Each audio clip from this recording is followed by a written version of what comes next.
All right, beautiful people. I think we're good. Hold on.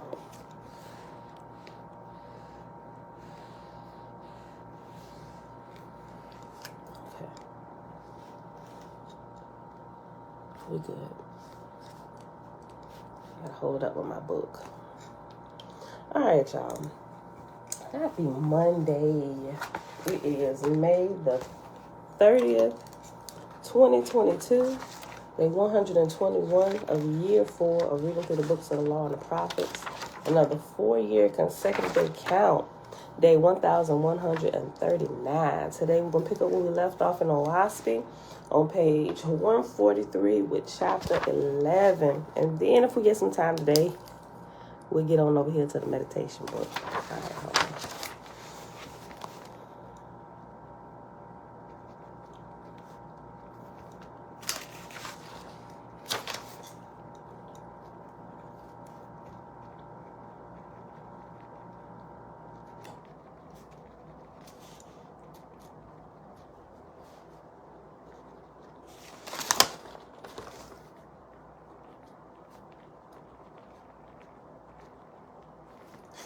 All right, y'all. Father, we thank you for another day that we are using to search for truth. All right, y'all. Chapter 11 on the Oahspe on page 143. In Asan, Assan, Asan. In Asan, Osiah appointed Shaban as God over the delivered host, and Shaban selected officers and teachers, and then divided the people into groups and sections according to their development, and then erected schools and nurseries and factories, and put the inhabitants to work, feasting them plenteously with rites and ceremonies. After Asan was duly organized, Osiah departed and went and sojourned in various kingdoms that had been established by his lords, and all the heavens of the earth were thus organized anew under Osiah. And the whole time of organization was 3 years, but Osiah spent the balance of dawn in Vabraj, perfecting it as the central kingdom of atmosphere. And lastly, he decreed the appointment of 10,000 lords to dwell on earth, some at the temples of worship or oracles, some within the cities of the Gons, and he decreed for his lords as followeth to wit: Ye shall not teach mortals of heavenly things, neither by inspiration nor through the oracles. Ye shall not suffer them to commune with the spirits of the dead, not even their own kin. Ye shall not permit spirits to come to their mortal kin, and the spirits of those who die in infancy ye shall deliver to the Asaphs in Vabraj. Ye shall not permit spirits to inhabit deserted houses, nor permit them to form habitations on the graveyards on the earth. Look like they done forgot all this. Ye shall not permit spirits to obsess mortals, nor to speak through them by entrancement, save they be such spirits as ye appoint in order to carry out these my decrees, or save they be masters of generation, Lewis, whom ye shall appoint over mortals for other purposes. Ye shall control the selecting and appointing of guardian spirits over newborn mortals, and all such guardian spirits shall teach their wards nothing of heaven near the earth, but inspire them that it lieth far away and very high, from which place none return. And the guardians shall also inspire their wards to consult God only, or his Lord, and to do this by secret prayer, and that the Lord and God are all goodness and all wisdom and all love and all power, and that all evil cometh from Tetrach's evil disposition, born with man's mortal condition. And ye shall inspire mortals to acquire a knowledge of the sun and moon and stars, giving names unto them together with their places in the firmament, and give them temples for observation and tablets for instruction. For in all things ye shall direct man's soul to the acquisition of corporal knowledge, causing him to look into corporal things to find a reason for the behavior of all created substance. And they shall not in any sense longer depend on the spirits for knowledge nor truth. For I am not laying the foundation for spiritual knowledge on earth. That must come after. For as Jehovah first gave man a corporal life and then a spiritual life, so am I laying a foundation for a new race, the Gons, on the earth. For from their kin shall spring the heirs of Cosman, who shall embrace both corporal and spiritual knowledge. But these shall rise in corporal knowledge and go down in it, suffering death in that which I now reign on the earth. Ye shall teach him in truth, but they will, in after generations, contort your teachings into corporal worship, prostrating themselves before the sun and moon and stars, going down in disbelief in not only the spiritual life, but in the great spirit and his gods and lords. And after the word after generations is reference number 2, and at the bottom it says after generations, and it's in all bold letters. All subsequent similar changes are not footnoted. See editor's note number 6.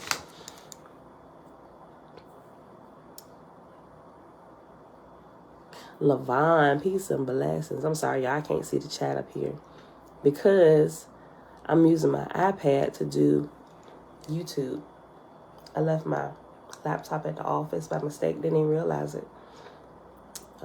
So I gotta click stuff to see the chat now. Okay. All right, back up. Verse 22.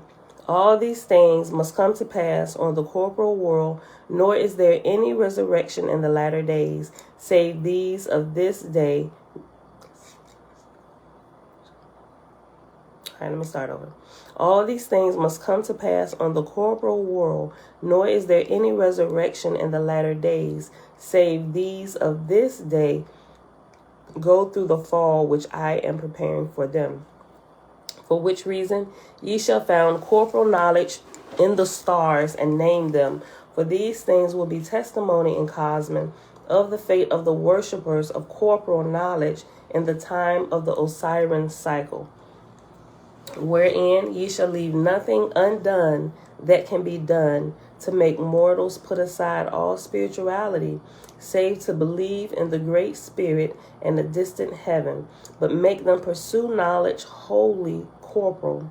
For the labor of God and his lords shall not always be to fetch spirits back to earth, to learn of corporal, for this is not Jehovah's plan. A heaven shall be built up of corporal knowledge, which shall have a base in the firmament of heaven, where spirits can be taught in time to come. Fear not that man can be too unbelieving in spiritual things in this age. Jehovah requireth even perfection in unbelief in certain periods of time, and this is the founding of that era on the earth. Do ye therefore these matters with all your wisdom and strength, and may the light of Jehovah be with you now and forever. All right, y'all, next chapter. Chapter 12. Osiris, through his mathematicians, now furnished the lords with maps of corporal stars and moon and sun and the position of the earth with the sun belt, and after sun belt its zodiac, and bestowed names of animals upon them. Let me read that again. Osiris, through his mathematicians, now furnished the lords with maps of corporal stars and moon and sun and the position of the earth with the sun belt, zodiac, and bestowed names of animals upon them, showed wherein the region of cows was, the place of bulls, the place of bears, the place of horses, the place of fish, the place of scorpions, the place of sheep, the place of lions, the place of crabs, the place of death, the place of life. Hold on, let me go back because it started actually naming them out. They naming the zodiac animals, y'all. But the first few, they didn't actually name it, but when it got to death, It's Sagittarius. Let me go back. Showed where the region of cows was, the place of bulls, the place of bears, the place of horses, the place of fish, the place of scorpions, the place of sheep, the place of lions, the place of crabs, the place of death, Sagittarius, the place of life, Gemini, the place of Capricornus, and mark the seasons and make 12 sections or months to the year, which was the width of the sun belt.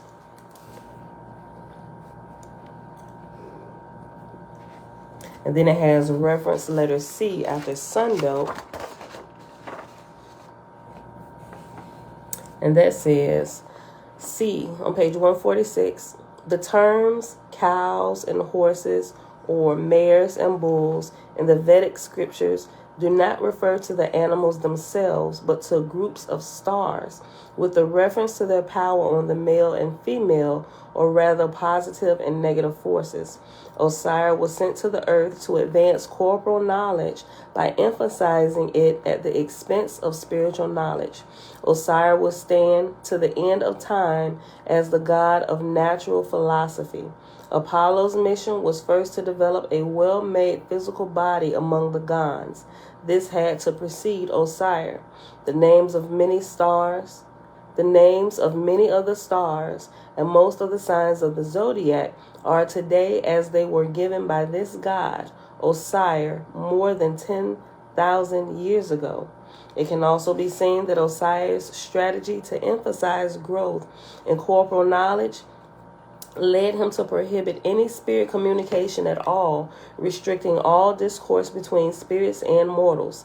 Consequently, this demonstrates that at any given time, the lack of prevalence of spirit communion or contrasting abundance of it is a function of both the policy of a given God's overseeing administration and the degree of spiritual light, or Dan, manifested at that time on earth. It is not a function of the abundance of or lack of spirits, or by its absence, a verdict on the validity of spirit communion. Case in point, the 35-year dawn, according to Elohist communications, at the beginning of the first cosmic era, facilitated a surge in the prevalence of spirit communion to a degree far greater than what is manifested today. Even the White House was a documented active participant. The momentum this dawn induced in spirit communion endured to a more limited extent for a few decades following dawn. One should understand that this is a reflection of the differences in policy from the angelic realms, as well as the degree of spiritual light manifested on earth at that time, i.e., the difference between the degree of light at the dawn of Dan versus the time between Dans. The contrast and the prevalence of spirit communion between then and now is not evidence of whether spirit communion is a reality or not, but a reflection of the differences in both policy and environmental conditions within the spiritual realm. In some circles, the practice of spirit communion is considered to have been a fad that occurred in the late 1800s, and like all fads, it was something that has come and gone. Rather, the reality is that the surge in spirit communication at that time was a function of the dawn of Dan, and that is a state of being that one can expect to recur in the future when a Dan or a sub-cycle Dan returns. The times of Dan are events that any student of cosmology can easily predict with a reasonable degree of certainty.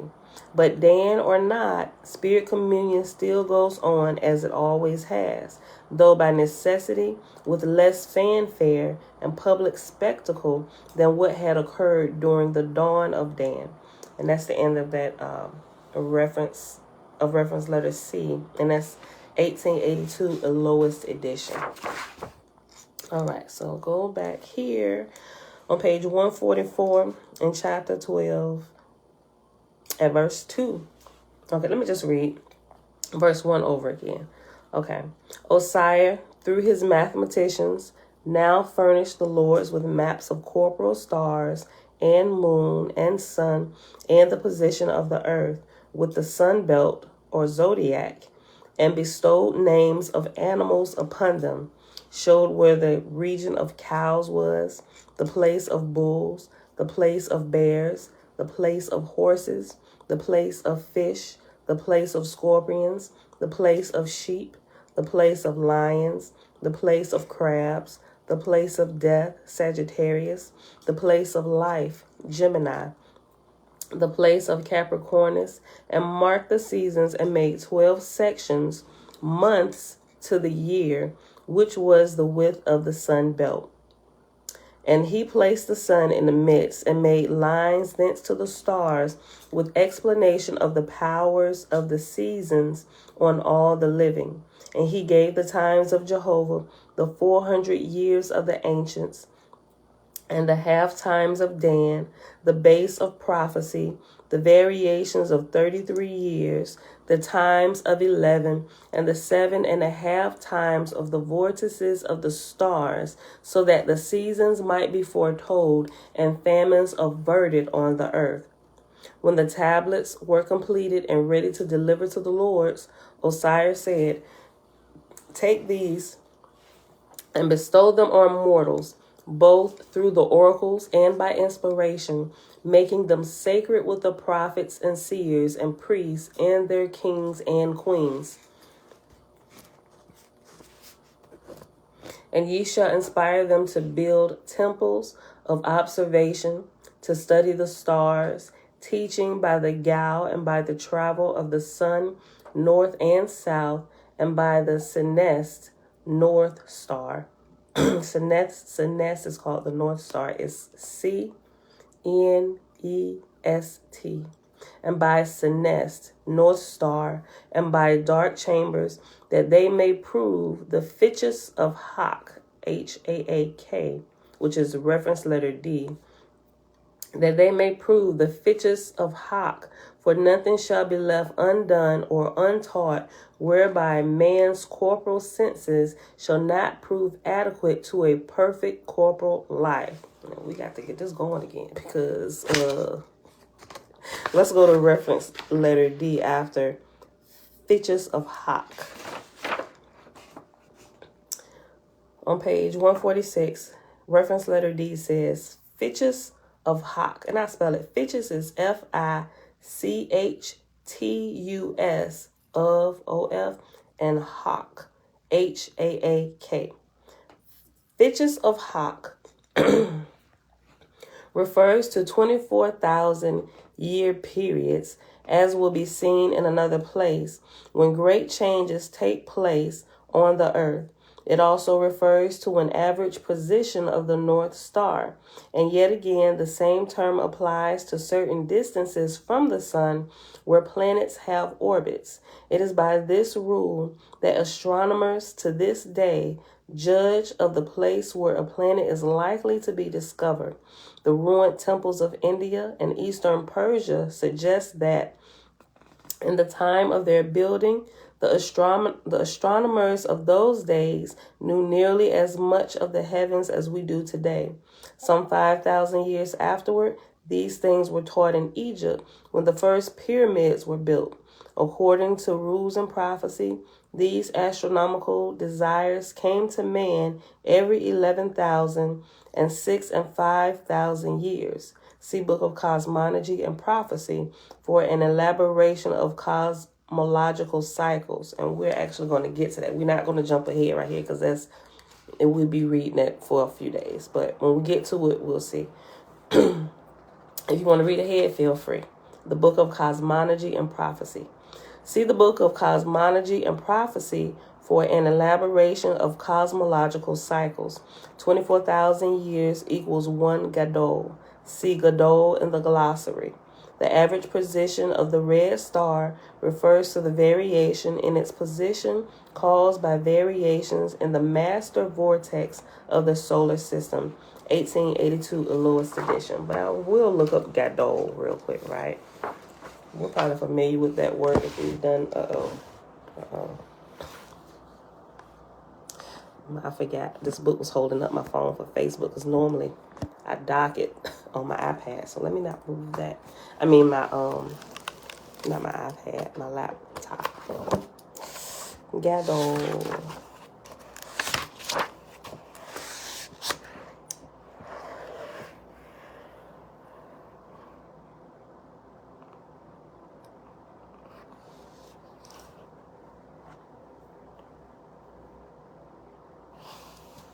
Oh, this is the index. That's why. Philosophy.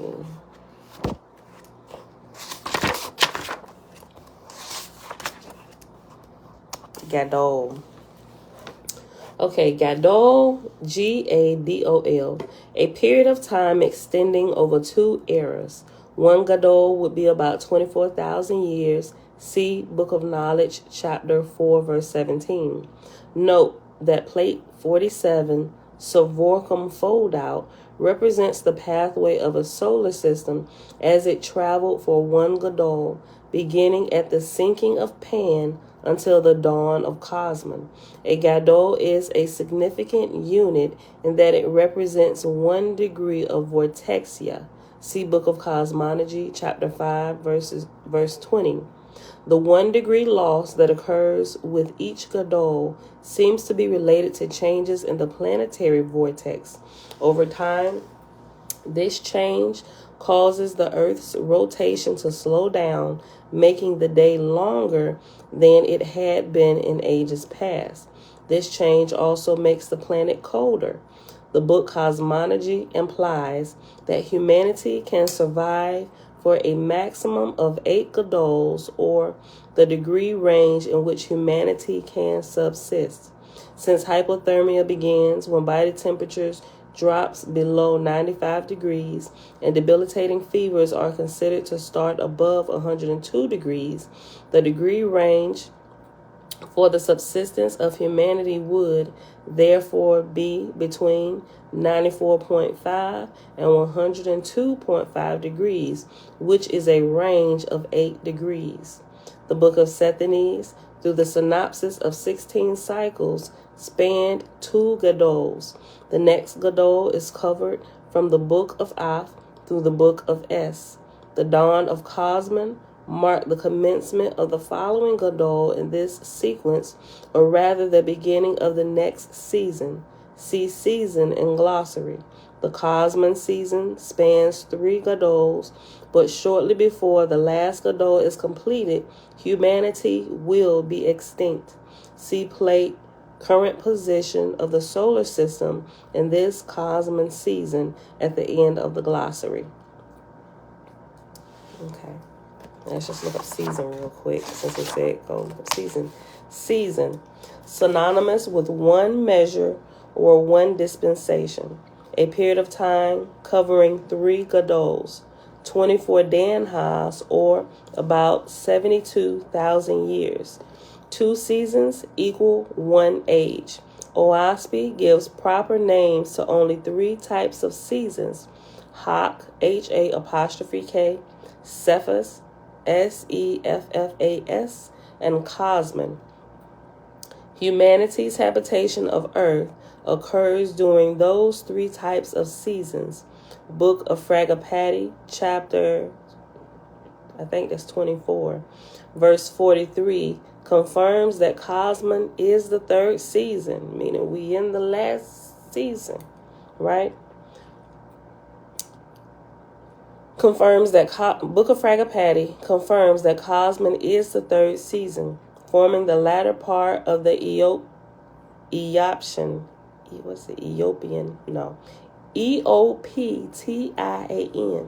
Eoptian age, forming the latter part of the Eoptian age. Season here should not be confused with the terms spring, summer, autumn, and winter when used as a description of the progressive changes of the earth within the 4 types of ages. Spring is used in the context of an age. For example, is the Simuan age and consists of 2 seasons, with each season being 24 danhas. See plate, current position of the solar system in this cosmic season at the end of the glossary. Let's go to the end of the glossary. Oh, I flipped right to it. Oh, we saw this before. Maybe I didn't show it to you. Maybe I did. Nope, I remember reading it.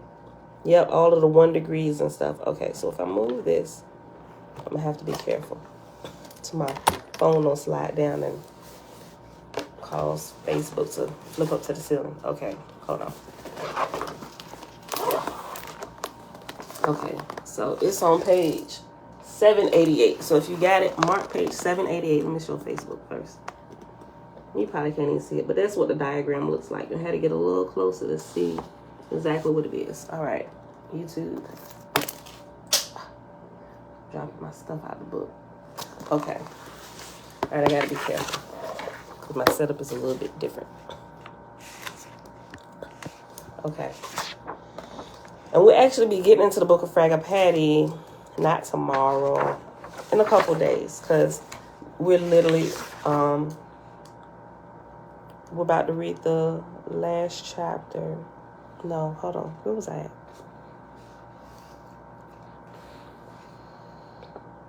Yeah, we're about to read the last chapter, chapter 13 in the book of Oahspe. Where we at? 30 minutes? Okay. Let me finish this. I'm gonna just finish reading this since this is the last of this book. Okay. Verse 6, back on page 145.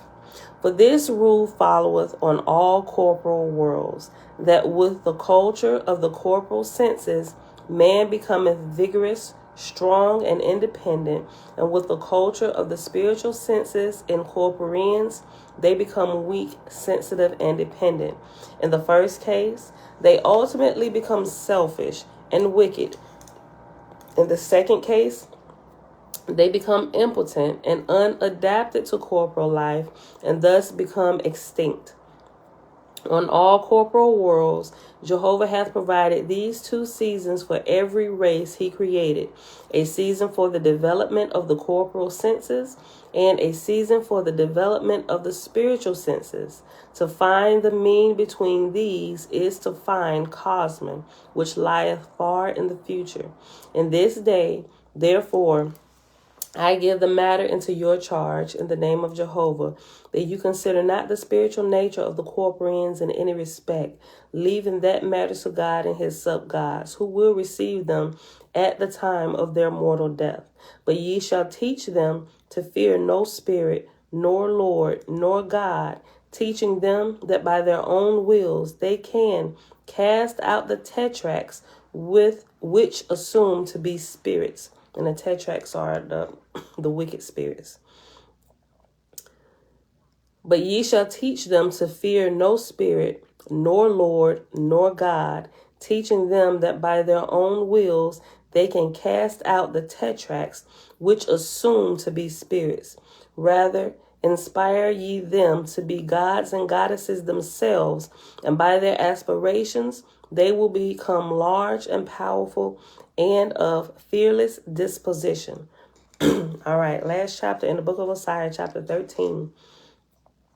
And thus was finished the dawn of Dan, when great Osiris had spoken, and to his God and Lords commissioned the harvesting of the earth and heaven for another cycle. Order reigned in heaven and on earth, because a man, a God, had spoken. Men and angels had their eyes turned inward to know of what capacity Jehovah had made them.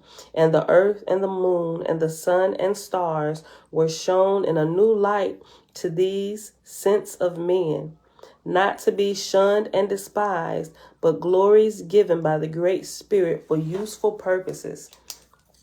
Jehovah has said, some men I created to reason near at hand, others to speculate in far-off regions, with thoughts diverse and unlike in procedure. Think not, O man, that in high heaven such men become all alike. Not so. I created them, but to run in their various extremes forever. Of the first, O sire, my son, enthroned to give reason practice, came not at a random period, but just when I had designed to sow the seed of unbelief broadcast over heaven and earth. And after came not at a random period, after the word at, it has reference number 3. And down at the bottom it says, came not at a random period. Same thing. It just put at in brackets. Okay. Of the first, O sire, my son, enthroned to give reason practice, came not at a random period, but just when I had designed to sow the seed of unbelief broadcast over earth and heaven. For such appeareth in all peoples under the sun a season of belief, a season of unbelief. And with the believing is the practice of truth and love, and with the unbelieving is the practice of great research and learning with cruelty and disposition. Osiris said, send for my resurrection, O Jehovah. I have uprooted the evil of idol worship, the extreme that followeth too much belief. To thy corporal worlds I have opened man's eyes and set a mark on man's souls, wherein man shall not come from earth to heaven, saying, alas, I have no corporal knowledge. Jehovah said, to further man's ultimate glory, I have decreed the earth to Ja'an fields for 3,000 years, in which thy fruit shall have its full growth. Osiris foresaw the times and places in the future, road of earth and heaven, and from that his decrees would spring corporal philosophy of the first of earth, whereto man should look back in after ages, saying, thence sprang the Osirian system, thence the they're spelling it different. Okay. Thence sprang the Osirian system, which is spelled Osirian. Thence sprang the Osirian system. Thence the Assyrian races. Of course, Assyrian is spelled Asyrian. Yet he looked further on, when men should become idolaters in disbelief of spiritual things, doing worship to the sun, moon, and stars, and in very corporal profess to find the cause and foundation of all. Jehovah said, man shall search all things in order to find me.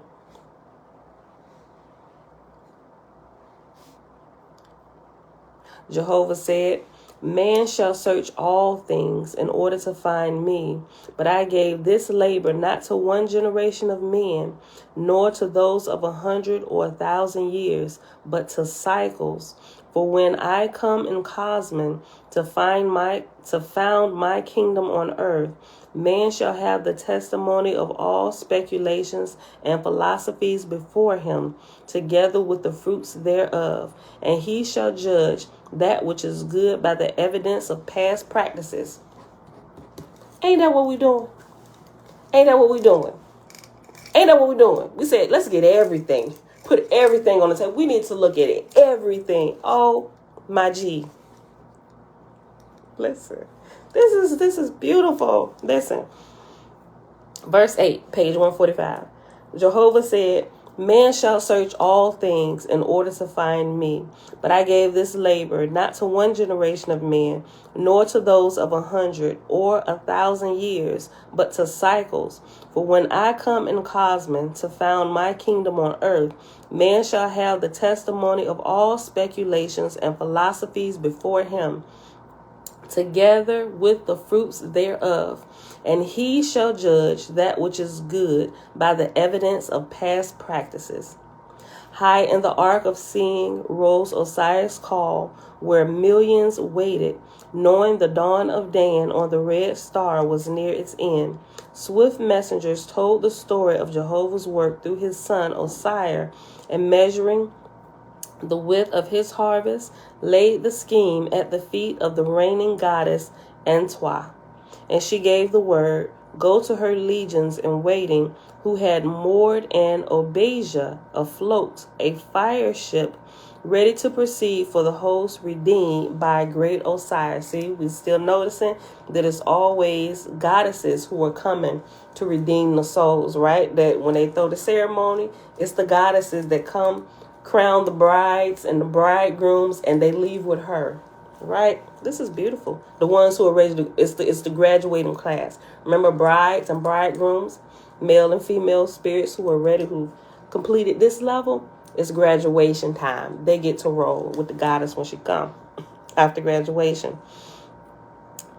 And they cut her loose amidst music and dancing, the Oahspe, 5 million souls aboard, commanded by Eticene, Eticene, Eticene, goddess of Antoine's garden, an Etherean plain where dwelt 10,000 million souls, a place of rest for gods and goddesses to regale themselves with stories of redemptions of mortals on the countless stars floating in Jehovah's Etherean veins. Off to the red star, the earth, steering the Oahspe, the pride of Eticene, for the marriage festival of 7,000 million brides and bridegrooms, the yield of Osiris' harvest for the upper kingdoms. Boy, he did an awesome job. Like, Osiris, that dude. Meanwhile, Osiris and his host, prepared in the usual way, waited the signal, the coming of Jehovah's light within the earth's vortex. For strange it seemeth to gods and men, everything in the firmament is upward, who leave a star, upward rise, who leave an Etherean world for the stars, rise upward also, but call it downward to suit the understanding of mortals. Let me read that again. Verse 12. Meanwhile, Osiris and his host, prepared in the usual way, waited the signal, the coming of Jehovah's light within the earth's vortex. For strange it seemeth to gods and men, everything in the firmament is upward, who leave a star, upward rise, who leave an Etherean world for the stars, rise upward also, but call it downward to suit the understanding of mortals. So pierced the vortex of atmosphere, the Oahspe and the hosts of Eticene. The brides and bridegrooms shouted with joy, and the millions of guests assembled to witness the awe-inspiring ceremonies joined in applause. Then down came the ship of fire, broad as the sea, with all her appurtenances. That don't say that. Appurtenances. I'm going to spell it. Appurtenances. Appurtenances. Okay, I'm going to look that up later. Then down came the ship of fire, broad as a sea, with all her appurtenances in trim. It's probably like apparatuses, like everything about her in trim, and adorned in majesty, even to the floors of a barrage. And from the mantles of light came Eticene to salute great Osiris in the name of the Great Spirit and receive his contribution to the unchangeable worlds. Osiris, with his attendants, the archangels of Lotsen, received Eticene under the sign of Ormazd, master creator of power, and then presented his delivered sons and daughters, 7,000 million.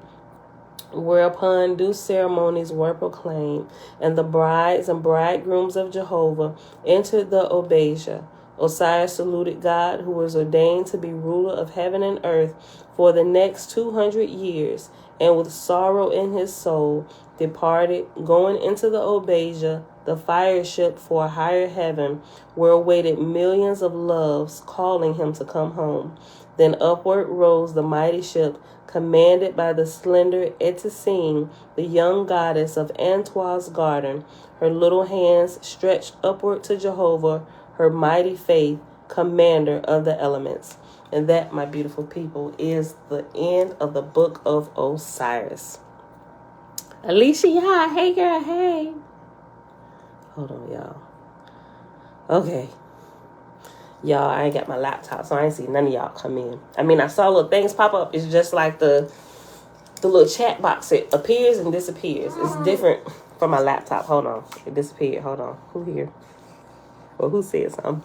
Jen, Grand Rising. Belinda Brown, shalom. Janie of Yah, shalom, shalom. Francis, shalom. Shayla G, shalom. Hold on. It went up. Yes, Tootie. Something popped in. Amanda, shalom. Tootie, you had to wait a minute. It's going to take me a minute to do that. Go get back over there on the bed. Babe, call her. Bye. Hold on. Why is this not moving? Hold on. Down. No. Okay. Hold on. Oh, great spirit, peace and blessings. This is weird. I don't know how to work this like this. Hold on. I can't do this right with the iPad. Okay. I don't know how to scroll it down. So if anybody said anything after, I don't know. I'll see it after the video is done. Okay. All right, y'all. So we at 45 minutes. And what we start tomorrow is the earthly account all the way back, which is the Lord's 5th book. And it's pretty short. All right. We might take us 2 days to get through it. But we'll pause right here. In here. Let me move my page ticker all the way back here. And I guess we'll hop in the meditation book today. Okay. Sorry, I know Facebook, you got half the book in your face. I'm trying to work it, but it's going to thin out. Hold on. Oh. You looking at the ceiling? Hold on. Yeah, normally I use my laptop to dock it. But since I don't have that here today, I gotta play with it. My book gotta stop it from sliding down like that. Okay. So we pause on page 155. Well, 154, but we really starting on page 155. It's a new section within this chapter, and it's the words of power and meditation, right? Church calls it praying in tongues. You can also call it chanting, mantras, whatever word you choose to use, right? Okay, so we're going to go ahead. Oh, yeah, I got this all marked up. Okay, this was a good chapter. Okay, chanting the divine name. Quote, devote yourselves to adore God's name. End quote. And that's an ancient Egyptian proverb. Chanting the divine name. The word mantra or mantra in India, yoga, signifies any sound which steadies the mind. Its roots are man, which means mind, and tra, which means steady. In Egyptian terminology, hekau or heku, in ancient Egyptian terminology, heku or word formulas are recited with meaning and feeling to achieve the desired end. Heku mantra recitation, called japa in India, is especially useful in changing the mental state. The sounds, coupled with ideas or meditations, can have the effect of calming the mind by directing its energy toward sublime thoughts rather than toward degrading, pain-filled ones. This allows the vibrations of the mind to be changed, right? You can also do that with music. If you find yourself in a poor state or angry, if you don't know how to meditate, you haven't developed that practice yet, put on some music. But don't put on that music that's going to take you down the hole that you're trying to climb out of, because it's music that'll do that. You need to find something that's going to change the frequency in your body and change the thoughts in your mind, right? And it works pretty fast. It may take a few minutes, but if you keep listening to it and breathe, it'll work. Let's see. I'm going to read this again. Hekau mantra recitation, called japa in India, is especially useful in changing the mental state. The sounds, coupled with ideas or meditations, can have the effect of calming the mind by directing its energy towards sublime thoughts rather than towards degrading, pain-filled ones. This allows the vibrations of the mind to be changed. There are 3 types of recitations that can be used with words of power. Number 1, mental. Number 2, recitation employing a soft humming sound. And 3, loud or audible reciting. The main purpose of reciting the words of power is somewhat different than prayer. Prayer involves you as a subject talking to God, while words of power, hekau, mantras, are used to carry your consciousness to divine levels by changing the vibrations in your mind and allowing it to transcend the awareness of the senses, body, and ordinary thought processes. The recitation of words of power has been explored to such a degree that it constitutes an important form of yoga practice. 2 of the most comprehensive books written on this subject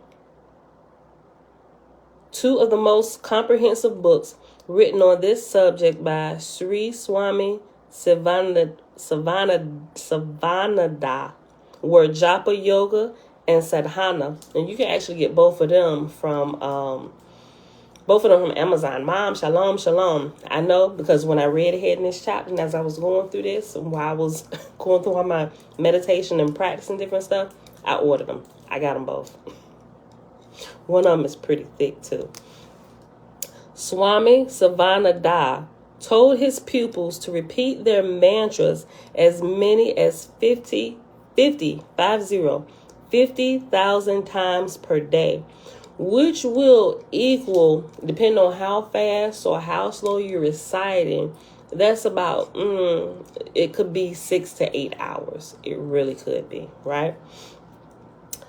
Swami Sivananda told his pupils to repeat their mantras as many as 50,000 times per day. If this level of practice is maintained, it is possible to achieve specific changes in a short time. Otherwise, changes in your level of mental awareness, self-control, mental peace, and spiritual realization occur according to your level of practice. You should not rush nor suppress your spiritual development. Rather, allow it to gradually grow into a fire which engulfs the mind as your spiritual aspiration grows in a natural way. And if you go test this, I know everybody here done probably already tested it. You made it a part of your daily practice already anyway. But if you practice at long periods of time, I remember telling y'all I had got some mala beads, right? At that time, you probably seen me wearing them. But I was actually changing it. I was actually counting my repetitions of my prayer language every time I repeat it, because it's like a 4-sentence phrase that's my prayer language. So each time I said the 4 sentences, since it's 1, 2, 3, and 4, that would be 1 recitation for me. So instead of spending the hours, I wanted to actually count how many times I repeated the phrase in my prayer language, how many times it would take before I began to notice that my spiritual gifts would kick on like right then and there. Or my eyes would just pop open, I could see into the spirit, I could hear, I could smell, like all of those things. Because if you practice it long enough, you will start getting those, you'll start reaching siddhi in certain areas. And siddhi is just like a spiritual awakening of your spiritual gifts or whatever, right? I'm just going to talk about it a little bit. But this is that. This right here, when I got this, when I started getting into this and started reading into the other books and why they were actually counting. Some people just got beads and don't even really know why they got beads. It's just a part of their spiritual practice. But the beads were used to count so they wouldn't lose their counts. So they knew where they were at daily. And if they were specifically trying to reach a certain city or turn on a specific supernatural or superpower, that's how they would keep track of it. So some people, yeah, you would see the Buddha statues or whatever, right? Or Buddha, whatever. You would see all them beads and stuff. It wasn't just because they thought beads was cool or something spiritual about the elements of the material that the beads were. No, it was to keep count of the rest of the repetitions of the words or the hekaus, the words of power that were being said, right? So it's 108 mala beads, right? 108 is like a full cycle, so to speak, of a recitation. And if you're doing 10,000 a day, sometime people would put on like 10 sets of beads, and they may start with the beads around their neck or on the floor, and when they get done with one cycle of 108, they take it and put it around their neck. And so by the time they get done with all 10 beads around their neck, they know that they've counted at least, maybe 10,000 times, whatever that number was, they got to that 10,000 for that day. So it would take them probably however many hours to do that a day, and they would put that in their morning meditation time to make sure that's done ahead of time. And if you do that on a daily basis, it's like you get this flow of energy that's constantly with you on a daily basis because you don't neglect your daily morning prayer devotional time. It's like that gift is always turned on. Y'all got to practice it. Know what I'm talking about. If you ain't did it already, I'm telling you. Okay. Let me go back up. The recitation of words of power has been explored to such a degree that it constitutes an important form of yoga practice. Two of the most comprehensive books written on this subject by Sri Swami Savananda were Japa Yoga and Sadhana. Swami Savananda told his pupils to repeat their mantras as many as 50,000 times per day. If this level of practice is maintained, right? And I think for 10,000, for me, I would do 10,000. This was when I was trying to get the high numbers. That's when you got to get your whole sleep cycle and your eating under control. Otherwise, you ain't gonna be, especially if your day's busy, you ain't gonna make the count. And it took me, I was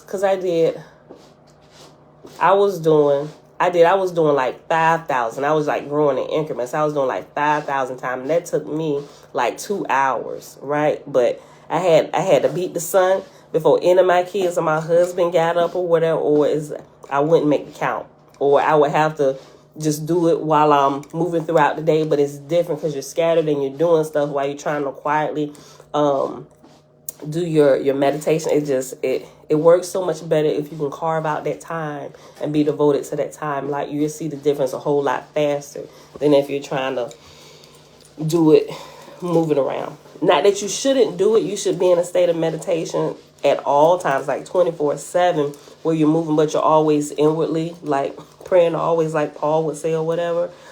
Is that level of meditation. When you come out, you bring that with you, but you can still function, move, go to meetings or whatever. But inwardly, you've trained yourself to keep going, and that way you're always open, always on a frequency where Yah can speak to you, where you see things ahead of time, or divine revelation to come to you about something and even help you on your job.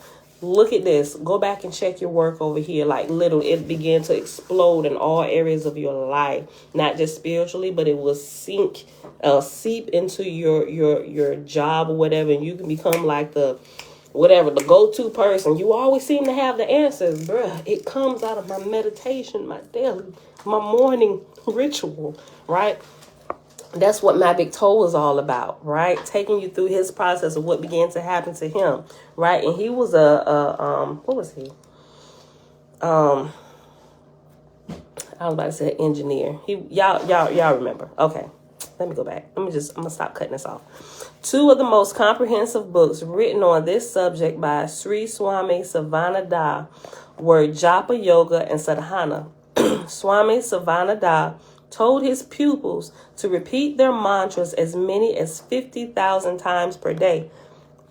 If this level of practice is maintained, it is possible to achieve specific changes in a short time. Otherwise, changes in your level of mental awareness, self-control, mental peace, and spiritual realization occur according to your level of practice. You should not rush nor suppress your spiritual development. Rather, allow it to gradually grow into a fire which engulfs the mind as your spiritual aspiration grows in a natural way. Haiku mantras can be directed toward worldly attainments or toward spiritual attainment in the form of enlightenment. There are words of power for gaining wealth or control over others.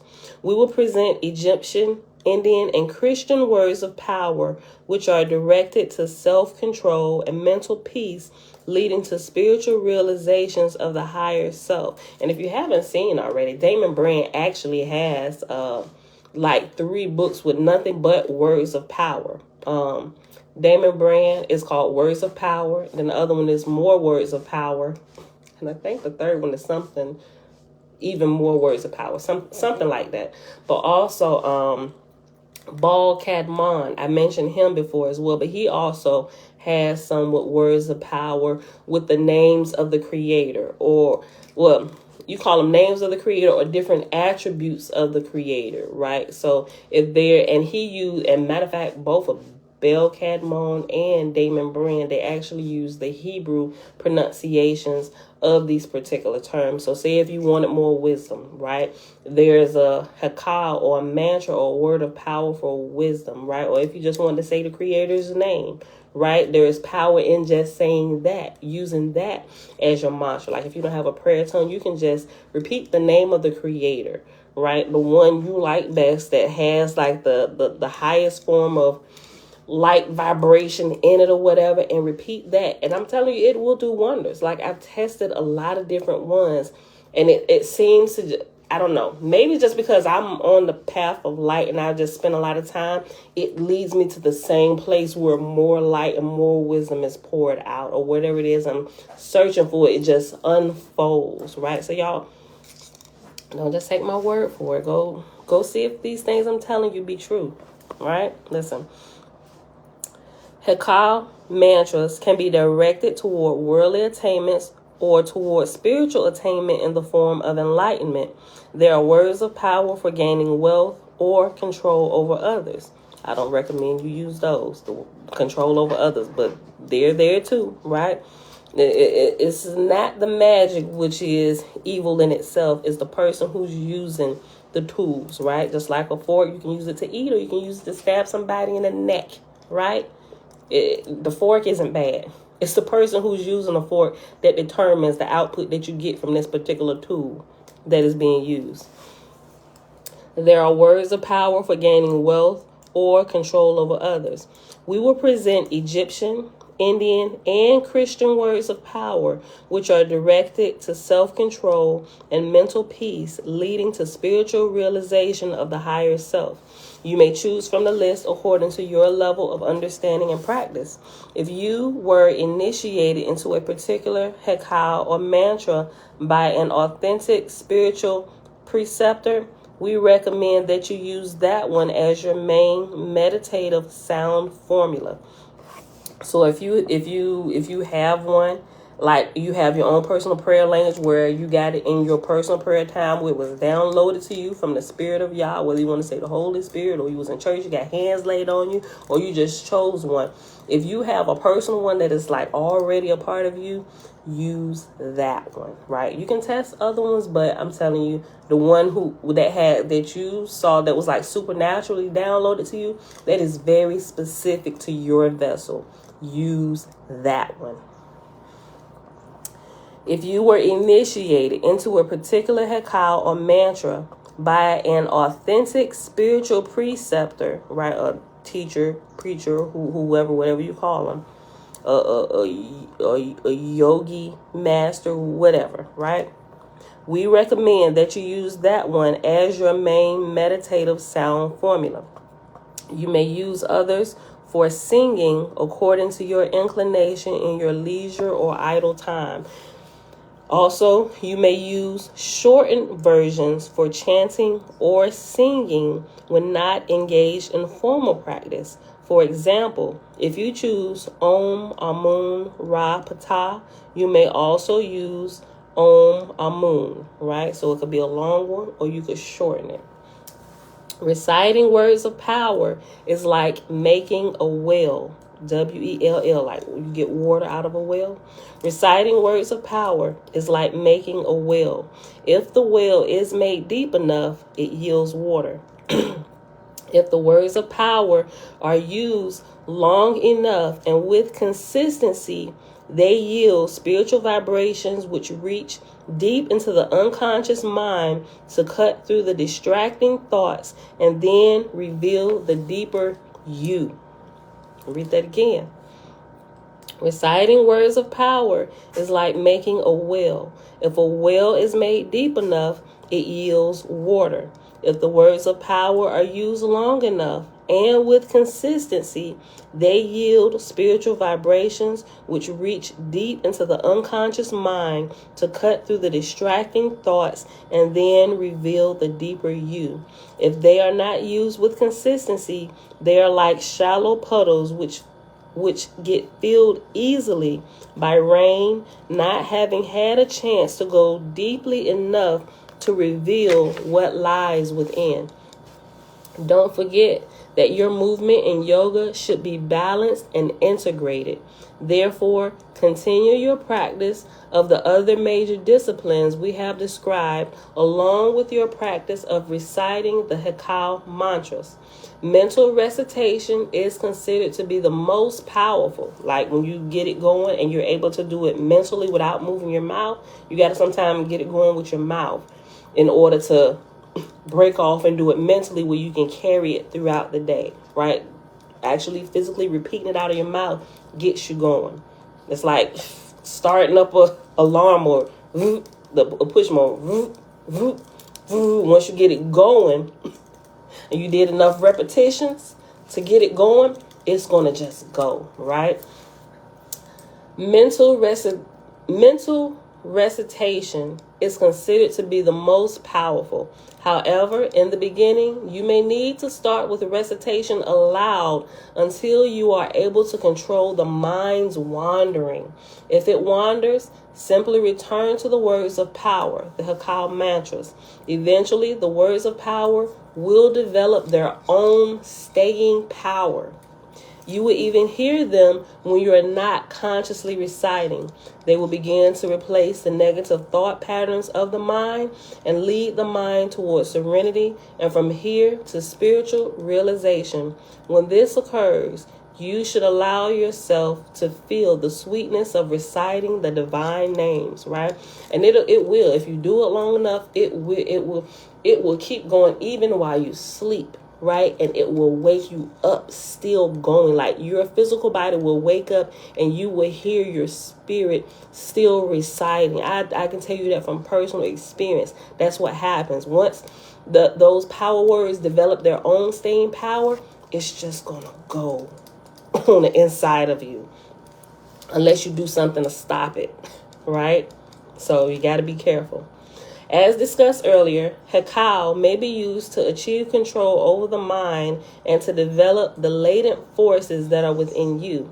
Hekau or mantras are mystic formulas which an aspirant uses in a process of self-alchemy. The chosen words of power may be in the form of a letter or a word or a combination of words which hold a specific mystical meaning to lead the mind to deeper levels of concentration and to deeper levels of understanding of teaching behind the words. You may choose one for yourself, or you may use one that you were initiated into by a spiritual preceptor. Also, You may have a special hekau for meditation, and you may still use other hekaus, prayers, hymns, or songs of praise according to your devotional feeling. Once you choose a hekau, the practice involves its repetition with meaning and feeling to the point of becoming one with it. You will experience that the words of power drop from your mind and there are no thoughts but just awareness. This is the soul level where you begin to transcend thoughts and body identification. You may begin practicing it out loud, verbally, and later practice in silence, mentally. At some point, your level of concentration will deepen. You may You may use a rosary or mala beads. We were just talking about the mala beads. You may use a rosary or mala, which are beads on a string, to keep track of your recitation. At that point, your mind will disengage from all external exercises and take flight into the unknown, uncharted waters of the subconscious, the unconscious, and beyond. That's something I also noticed while using the mala beads. I thought it was really good. At first, I thought it was super spooky, spiritual, new age, and people using rosaries and stuff. But once I realized why they were using them, it will stop. Okay, so say if you're in the process, you want to count your repetitions, right? If you want to count your repetitions, you're going to get distracted if you're like consciously count. It's like a conscious, unconscious counting, right? So if you're going, okay, 1, then you do it and then you're thinking 2. This right here, it literally helps to train your hand. You give your dog something to do, throw your dog a friggin' bone, the mala beads or the beads or whatever. It don't even have to be mala beads, just something that you can use and manipulate with a certain number on it that you already know ahead of time before you start. So you know if you go around. So if you look at mala beads, it's 108, and you'll notice there's the biggest medallion, not a big medallion, but there's a set of maybe like 8. And then there's like a silver bead or whatever it is, a bigger bead to break up the section of 8 or 10, just depending on what it is, right? So that way you know 8, or you can count by 8s. But by the time you get back around to here, you start. Okay, I wish I had mine. I got it in my jewelry box. So y'all seen the necklace with a medallion, right? Okay, so take the necklace upside down, hang it by the medallion, right? And so you start here at the medallion and you go all the way around till you get back to the medallion, and that's the 108, right? So if you already know that ahead of time to count, you can disengage your mind from the counting and let your hand do it because you already know. And once you know, when you get back, you don't even have to look. You can close your eyes. You don't have to consciously count because you know once you get back to the big medallion, you're done with one whole repetition, right? I hope that made a little bit more sense. So that's why they use that, because you can completely let your mind engage and do what's needful and keep it from doing all the unnecessary stuff. If you can engage other body parts to taking on some of that work, right, while you're trying to focus. So your hands will help you focus. If you give it something to do, give it the opportunity to count for you while your mind engages and you focus, and get in tune with Yah, right? So if you learn a little bit about that, it's not new agey or of the devil. It really is about math and helping you to focus. When I found that out, I'm like, oh, snap. That was a whole new revelation in itself on allowing different parts of the body to help the mind engage and the spirit engage. Give it something to do, right? Okay. That's a whole teaching by itself. It could be. Listen, let's go back up. Okay. You may choose one for yourself, or you may use one that you were initiated into by a spiritual preceptor. Also, you may have a special heku for meditation, and you may still use other heku, prayers, hymns, or songs of praise according to your devotional feeling. Once you choose a heku, the practice involves its repetition with meaning and feeling to the point of becoming one with it. You will experience that words of power drop from your mind and there are no thoughts but just awareness. This is the soul level where you begin to transcend thoughts and body identification.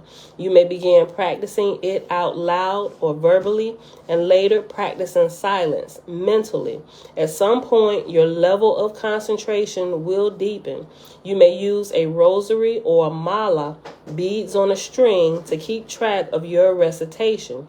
At this point, your mind will disengage from all external exercises and take flight into the unknown, uncharted waters of the subconscious, the unconscious, and beyond. Simply remain as a detached witness and allow yourself to grow in peace. Listed below are several hekau taken from ancient Egyptian texts. This may be used in English or in ancient Kemetic according to your choice. So you can say a hekau or words of power. You can speak it in English or you can speak it in Hebrew. Like some people think it ain't going to have no power unless it's in Hebrew. Okay, if you believe that, do it in Hebrew, right? If you want to use Indian or whatever floats your boat, you just got to get going. That's the whole point. You got to get going. Choose whichever one floats your boat, whatever one help you sleep better at night, and get going. Just get moving. Listen, if you feel a certain affinity toward a particular energy expressed through a particular deity, use that inclination to your advantage by aligning yourself with that energy and then directing it toward the divine within your heart. Never forget that while you are working with a particular deity in the beginning stages, your object is to delve into deeper mystical implications of the symbolic form and the characteristics of the deity. So you're not worshiping the deity. Remember, we talked about the picture of grandma on your altar. Not that we're worshiping grandma, trying to call grandma back up from the dead, but grandma, when she was living, was someone that you knew to have a connection with the Father. Like grandma can get a prayer through like nobody else could, right? So that was your focus point, to be spiritual like grandma. And by looking at her, it gave you like the strength to keep going or whatever. Or just like grandma, not like you're trying to worship grandma, but that was a representation of Yah to you, right? So that's what it's also talking about with the deities, but somehow that's translated into worshiping these deities like they are God, and that is not the original purpose for them. It's just like a picture of grandma. They were representations of God, of Yah, right? Use that to get your, and while you're getting started, get going, because remember, it's the simply training wheels. When you get it going and you get yourself to where you don't need those anymore, you can put the picture of grandma away. You can put whatever or representations away, or mom and dad now, right? Because just like this mom and dad, they're representations until you get to a certain level where you can just go and you can do it on your own. That's all it is, right? Okay. If you feel a certain affinity toward a particular energy expressed through a particular deity, use that inclination to your advantage by aligning yourself with that energy and then directing it toward the divine within your heart. Never forget that while you are working with a particular deity in the beginning stages, your objective is to delve into deeper mystical implications of the symbolic form and characteristics of the deity. These always refer to the transcendental self, which is beyond all deities. And here, self is capitalized, meaning self is representing the great spirit or the great creator, right? That's who we are looking for. The great spirit. We're directing all our energy towards that purpose. These always refer to the transcendental self, which is beyond all deities. According to your level of advancement, you may construct your own hekau according to your own feeling and understanding. As a rule, in meditations such as those being now discussed, the shorter the size of the hekau will be more effective. The shorter the size of the hekau, the more effective it will be, since you will be able to repeat it more often. That's why sometimes people just choose one word. It's like in India, they have one word, one sound, right? I mean, they have different ones, but you can just choose. Like aim is like the feminine sound of om, right? Om, aim. Aim is feminine. Om is masculine, but they both is like the primordial sound to be filled with wisdom, like the wisdom of the universe. Since I'm feminine, I chose aim, right? So I would do the sound aim, like when you do it, even if you say it, Om, you can feel it. You can, because we're water, we're sound frequencies, you can feel it reverberate. It does something to you, right? I'm telling y'all, got them. As a rule, in meditations such as these being discussed now, the shorter the size of the hekau will be more, the shorter the size of the hekau, the more effective it will be, since you will be able to repeat it more often. However, the shorter the hekau, the more concentration it requires, so not as to get lost in thoughts. You may wish to begin with a longer hekau and shorten it as your concentration builds. Words of power have no power in and of themselves. It is the user who gives them power through understanding and feeling. When practicing the devout ritual identification form of meditation, the recitation of hymns, the wearing of costumes, and elaborate amulets and other artifacts may be used. Because we see some people doing, they gotta have on certain stuff before they go meditate. You can use that. It's just simply train the wheels. If that's what gets you going, okay, go ahead. I ain't fighting with you. Go ahead. Put on your robes and stuff. When practicing the devout ritual identification form of meditation, the recitation of hymns, the wearing of costumes, and elaborate amulets and other artifacts may be used. Ritual identification with the divine may be practiced by studying and repeatedly reading the various hymns to the divine, such as those which have been provided in this volume, or gradually absorbing and becoming one with the teachings as they relate to you.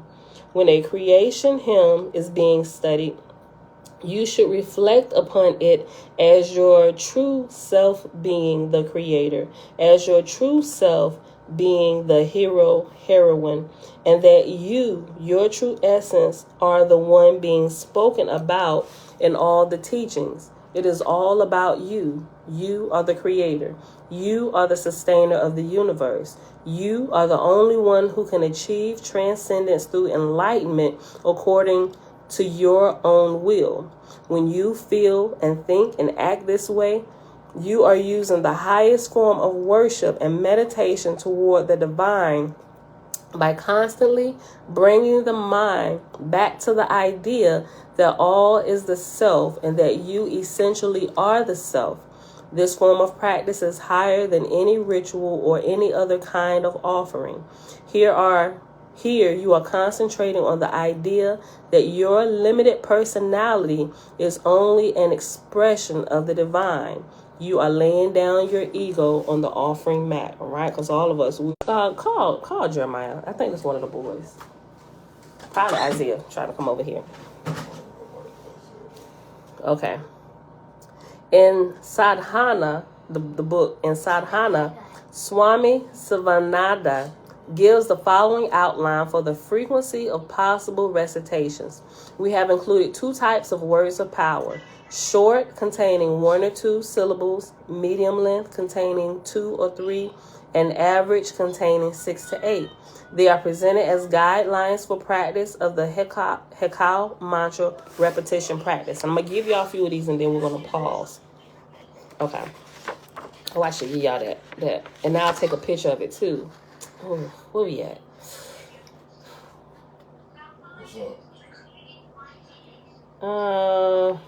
That's a lot. Well, it's not taking up a whole page. Okay, I'll read them all. Excuse me. I'll read them all. Simply because it's a holiday and most people not working today. So if you work and if you still have to work, go to work. It's recorded. But I'll take a picture of it as well so you can actually see it if you want to use some of these or test them out. Okay. Generally, when the words of power are used over a sustained period of time, the benefits or Siddhis, psychic powers, arise. The most important psychic powers you can attain to facilitate your spiritual program are peace, serenity of mind, and concentration of the mental vibrations. Concentration opens the door to transcendental awareness and spiritual realization. Various estimates are given as to when you may expect to feel results. These vary from 500,000 repetitions to 1.2 million or more, right? So, I was trying to get up to like the 500,000 because I know, according to time practicing, when I prayed in tongues about 6 hours, things would click on, right? So I was like, at the 6 hour mark, I must have hit one of these milestones in order for this stuff to begin happening to me spiritually, right? Listen, hold on, let me just read this again. Generally, when the words of power are used over a sustained period of time, the benefits or siddhis, and siddhis are nothing more than psychic powers, arise. The most important psychic powers you can attain to facilitate your spiritual program are peace, serenity of mind, and concentration of the mental vibrations. Concentration opens the door to transcendental awareness and spiritual realization. Various estimates are given as to when you may expect to feel results. These vary from 500,000 repetitions to 1.2 million or more. The number should not be your focus. Sustained practice, understanding the teachings about the self, and practicing the virtues and self-control in an integral, balanced fashion are the most important factors determining your eventual success. While Om is most commonly known as a Sanskrit mantra, word of power from India, it also appears in the ancient Egyptian text and is closely translated to the Kemetic Amun in sound and Amen of Christianity. So where everybody fighting over, should it be amen, or we're not even going to say amen, we're just going to say something else. And it really, in the process of time, they really lost true understanding of why it was even being said in the first place. It was really about the sound and the vibration, right? And people just in their prayers with the words now, when it's never really been about the word per se. They just spelled it out to make sure that you could pronounce the sound in the right way, if that makes sense. While Om is most commonly known as a Sanskrit mantra or word of power from India, it also appears in the ancient Egyptian text and is closely related to the Kemetic Amun in sound and the Amen of Christianity. More importantly, it has the same meaning as Amun and is therefore completely compatible with the energy pattern of the entire group. According to the Egyptian Laden Papyrus, the name of the hidden god referring to Amun may be pronounced as Om or Aim, right? Om is a powerful sound. It represents the primordial sound of creation. Like if y'all never did it, just real quick, just say it. Listen to it vibrate within your body. Notice the how it is if all else is quiet around you, right? And just focus. Oh,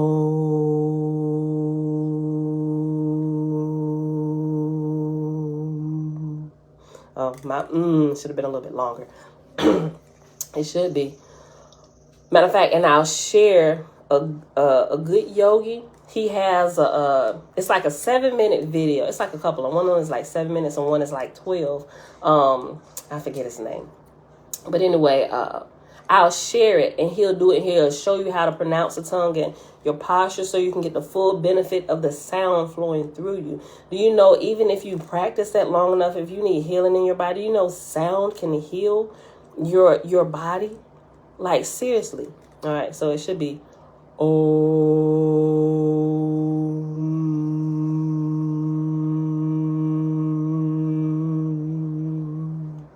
right? Okay, and I like his video because he really explains what happens with the body, how to hold the tongue, and it's one of the sounds that can be pronounced. I mentioned before, even if your tongue has been caught out. So nobody is exempt from this particular sound, which is the primordial sound of all creation, right? Om is a powerful sound. It represents the primordial sound of creation. Thus, it appears in ancient Egypt as Om, in modern-day India as Om, and in Christianity as Amen. Amen. Y'all get it? They do this in the Catholic Church all the time without even telling you what they're doing to kind of keep their hand of lordship over you. They're doing it in your face without actually teaching you what they're doing, right? Church do it too. They see it, they hear it. Amen.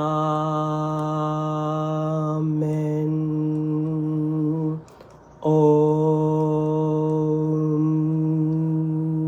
It's the same thing. Om may also be used for engendering mental calm prior to beginning recitation of a longer set of words of power, or it may be used alone as described above.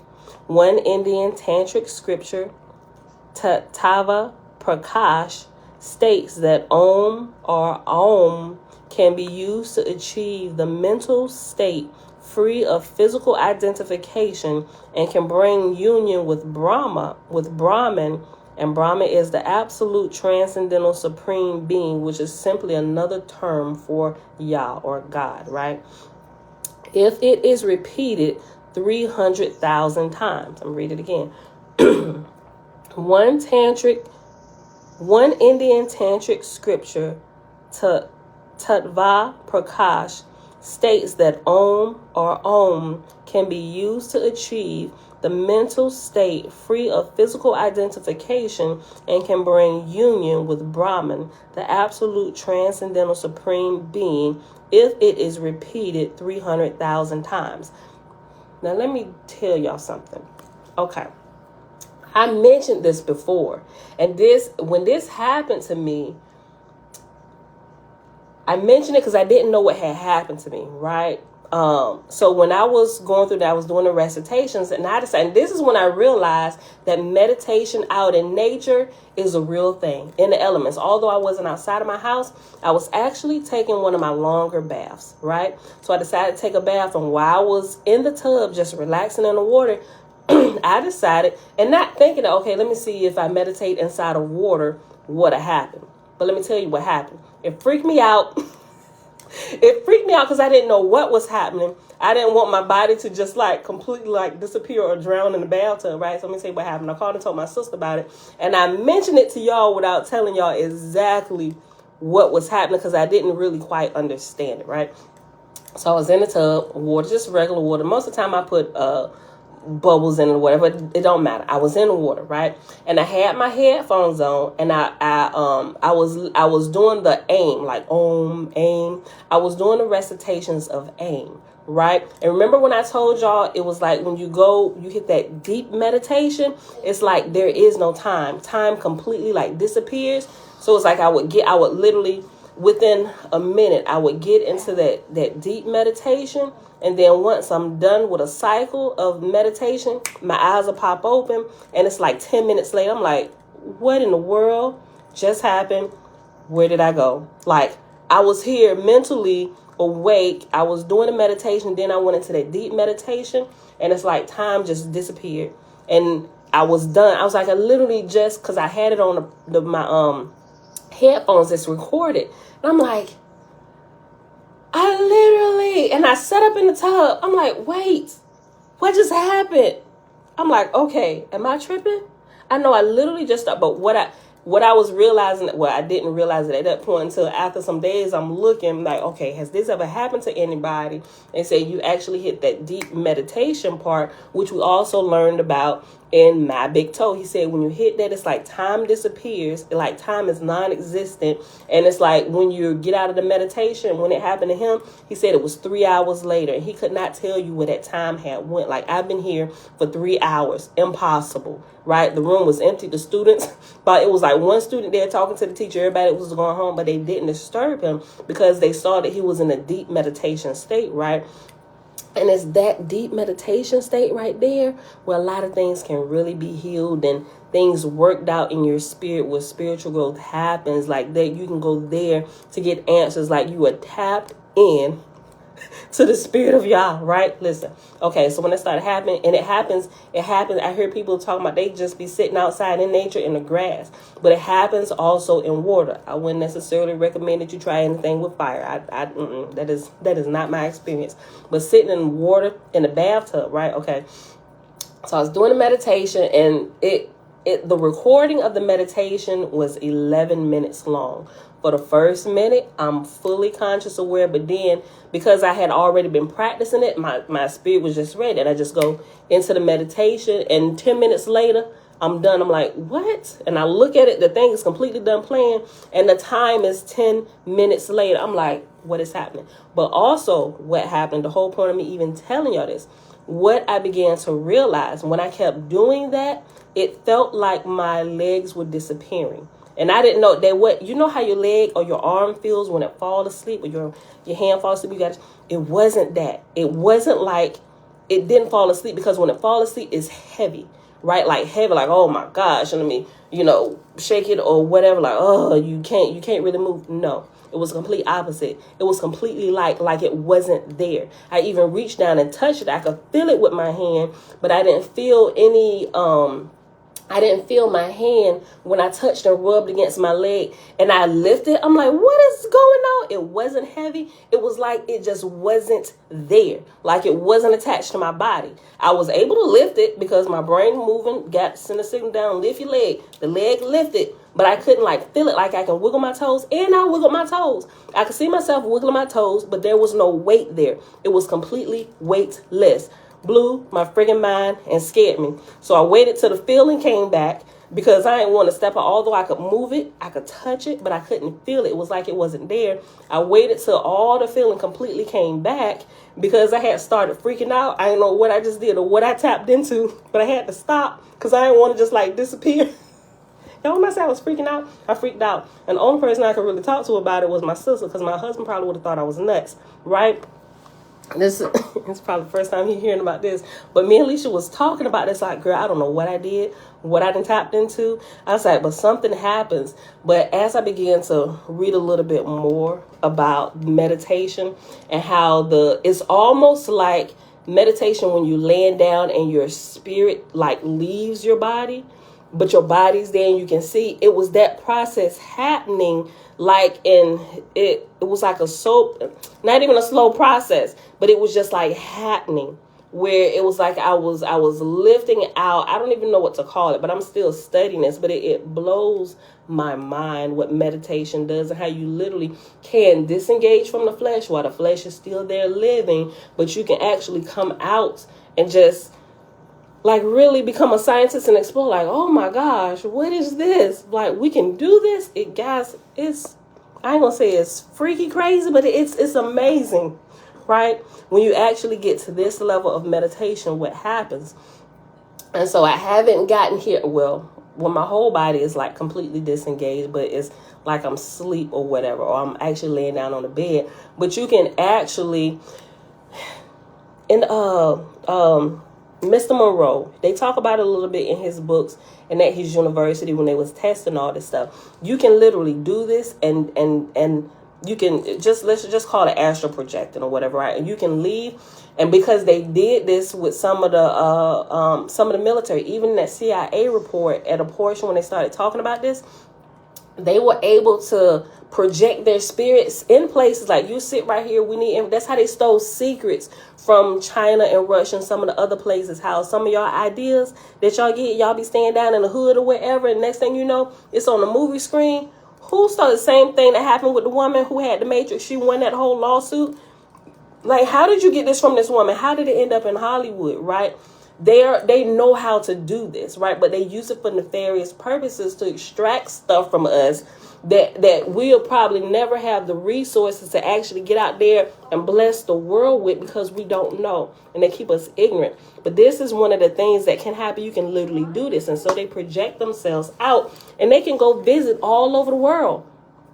doing whatever they want to do. They can literally get inside of places and do stuff, pull back information and bring it back to where their body is, get back fully active in their body and go. But anyway, that's what was happening. And I didn't realize it.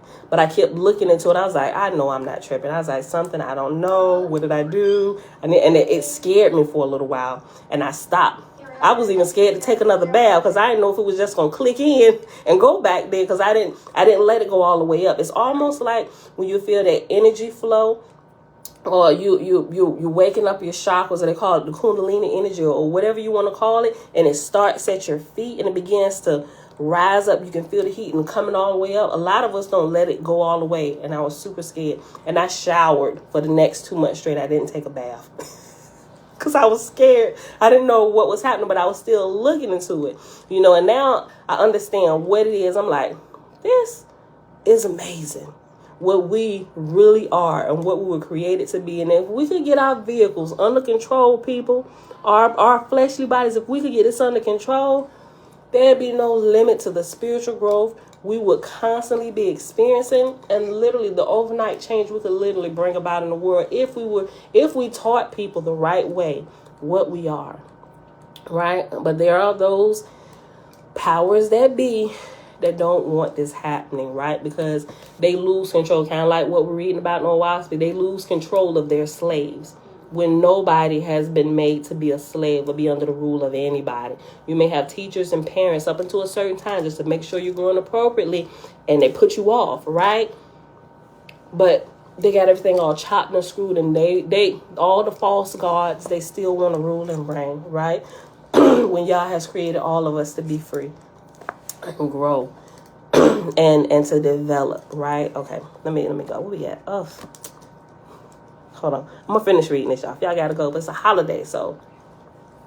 Okay. There is one more important divine name which is common to both Indian as well as ancient Egyptian mystical philosophy.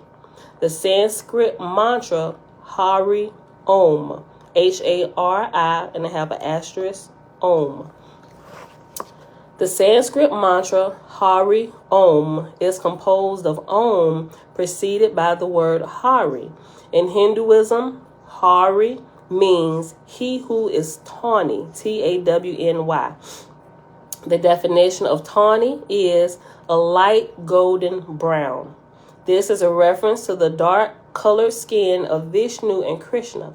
Vishnu is usually depicted with a deep blue, and Krishna is depicted with a deep blue or black hue, symbolizing infinity and transcendence.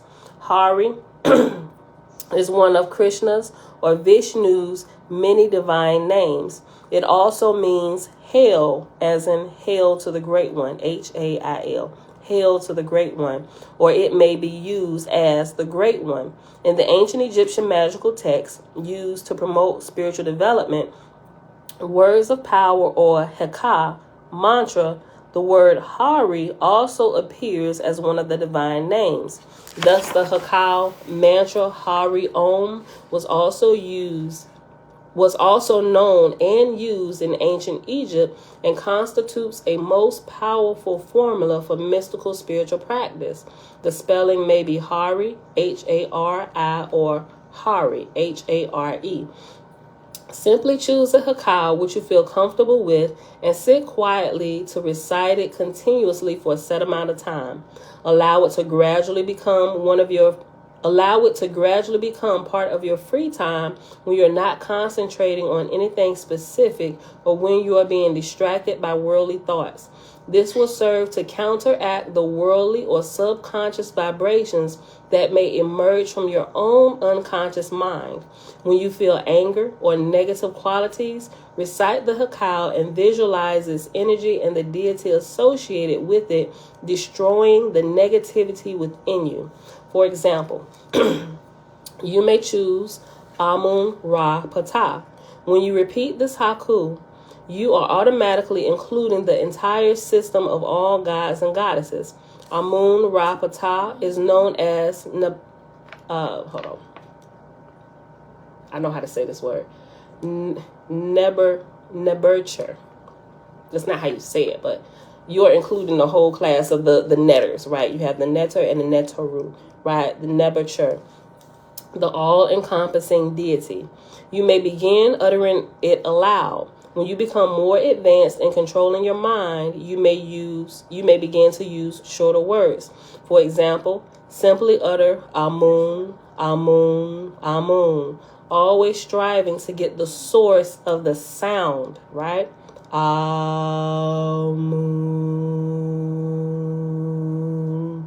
The source of the sound, not the word, right? The spelling of the word is just so you can get the sound right, okay? You may begin uttering it aloud. When you become more advanced in controlling your mind, you may begin to use shorter words.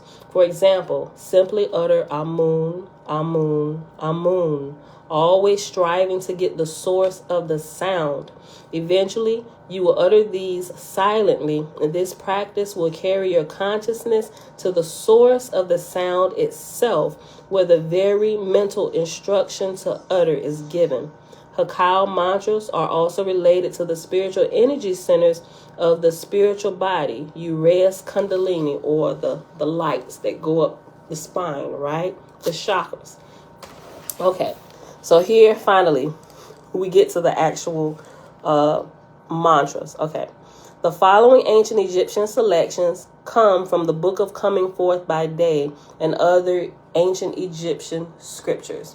Okay, and I might pronounce these wrong, but it has the actual it's they say it in Egyptian, then it's in English. So you can do it either way. You can do it, say the actual Egyptian words, or you can just say it in English. And the first one is Nuk Pu Neter, and that means I am the supreme deity. The next one is Nuk Pu Aset. That's I am a set. Nuk Neter A Kefer Teshef. I am the great God, self-created. Bar Ar Pet Sa Arta. Soul is of heaven, body belongs to the earth. Excuse me, I need some water.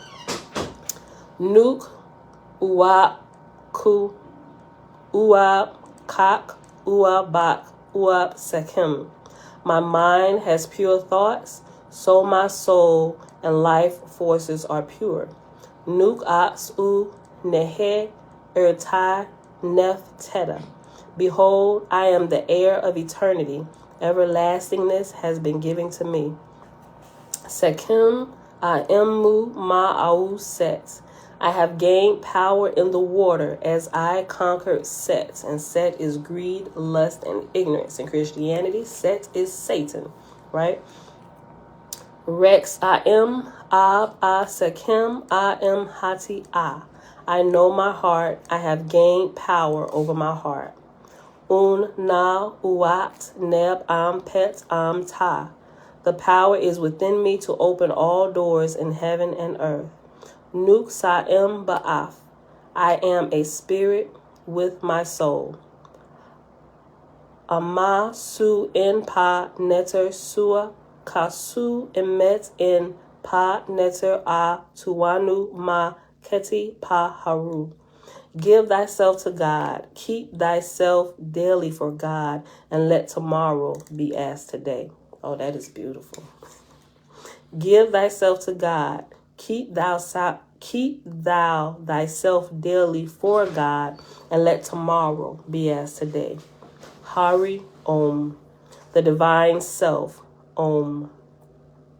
Om Asar Aset Haru, the divine self. Om, expressing as the Trinity Asar, Aset, and Haru. Recitation of the divine name can be performed as a means to control the mind and direct it towards the divine. Naburcher, and these are right here. Naburcher, all-encompassing existence, the absolute. Om Amun Ra Pata, the divine self. Om, expressed as the Holy Trinity. Amun, witnessing consciousness. Ra, mind, and Pata, physical universe. Okay, so I'm going to read that again. Om Amun Ra Pata. And that's the divine self, or Christianity, they call it the Father, Son, and the Holy Spirit. The divine self, Om, expressed as the Holy Trinity, witnessing consciousness, Ra, the mind, Ptah, the physical universe. The following are Indian mantras. Thus assert, I love my neighbor as myself. And after, so you will say, I love my neighbor as myself.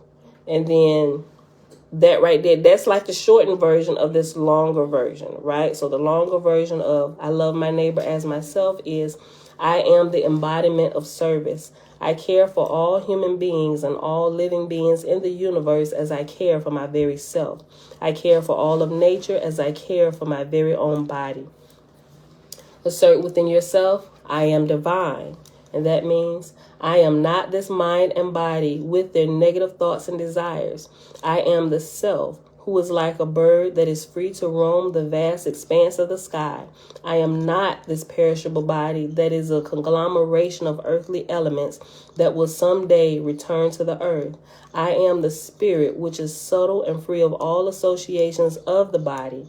I am free from all associations of the body, be they of family, country, etc. These associations of the body may have a practical value in the world of time and space, but they do not in any way affect or hamper the real me. Thus assert, the kingdom of God is within me, right? So you can say, you constantly repeat, the kingdom of God is within me. While you're repeating, the kingdom of God is within me, this is what you mean. This is what you think about within yourself, right? I have nowhere to go, nowhere to seek, nowhere to search for the greatest treasure of all existence, because it is within me already, and it always was. Within my heart lies the source of all happiness. I am the abode of all fulfillment. All I need to do in order to discover this treasure is to open my heart by discarding the illusions and ignorance which cloud my mind. I look not to the world of time and space, but to the eternity and infinity which is within me. I look not to the vanity of my body, but to the peace of my innermost self. I am that I am. The next one, I and the Father are one. And while repeating that or thinking about that over and over, I and the Father are one. These sound familiar, don't they? This statement has the most ancient origin, and it is one of the highest spiritual teachings. I and the Father are one. It exists in the ancient Egyptian mysteries and in the Indian Vedanic teachings, and is used as a hekau or mantra to be repeated with deep understanding and feeling by those aspirants who want to direct their mind towards their essential nature. You must by now realize that you are the focus of the Christian movement. And that the Christians stole everything. Listen, you must by now realize that you are the focus of Christian movement, not you, your ego personality, body, name, family, etc., but the innermost self within you. When Jesus stated that he and the Father are one, he was not referring to his personality. He was referring to his innermost self. He was not referring to God as the Creator Father sitting on the throne in heaven somewhere, because these are mental concepts that human beings have created. The terms the Father and God are metaphors to explain that which transcends all human conceptions. When we think of God using this new understanding, we should begin to think about that which is without name or form, that which is all pervasive and eternal, and that which is not personal. Look within yourself. Your soul is all of these things also. When you sleep, your ego is not there. You do not have a name or form, and yet you continue to exist. Therefore, you are not the ego. Reflect constantly on this relationship between your innermost self and the innermost self of all creation, God, because they are one and the same. This ecstatic union with the divine was beautifully described by Teresa de Jesus, properly known as Teresa of Avila. Quote, the soul neither sees, hears, nor understands while she is united with God. God establishes himself in the interior of this soul in such a way that when she comes to herself, it is impossible for her to doubt that she has been in God and God in her. So does that beauty and majesty stamped on the soul that nothing can drive it from her memory. The soul is no longer the same, always enraptured. That was so good that we need to read it a second time. Listen to this. The soul neither sees, hears, nor understands while she is united to God. God establishes himself in the interior of this soul in such a way that when she comes to herself, it is impossible for her to doubt that she has been in God and God in her. So does that beauty and majesty stamped on the soul that nothing can drive it from her memory. The soul is no longer the same, always enraptured. End quote. Thus assert, I, the innermost self, not the ego, am one with the innermost reality of all that which exists, which transcends all outer manifestations, all names, and all forms. This is the internal realization of divinity within you, right? I and the Father are one. Assert boldly, the kingdom of the Father is spread abroad upon the earth, and I see it, right? And if you recite that, this is what you internalize on the inside of you. This world, this universe, my body, my loved ones, all human beings are manifestations of divine consciousness. All this is a reflection of the innermost self who is eternal and infinite. I, the innermost self, am the sustainer of this reality as I sustain my dreams in the vastness of the mind. All that I see is a reflection of the innermost self. All this is the queendom of heaven. Therefore, both internally and externally, I have discovered the transcendental reality. I am all this. This is the external realization of divinity in all creation. I and the Father are one, right? And that, my beautiful people, is where we'll end at today. That is the end of that section. So tomorrow we'll start in, it's still meditation, but it's technique 1, simple meditation technique. All right. So I hope y'all enjoyed that. That was really good.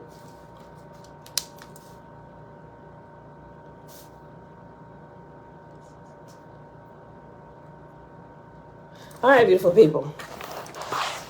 I didn't do this for Oahspe. Hold on. I put it here, but I just didn't write it down. The Lord's fifth book. Oh, yeah. Page is this? 122. Okay.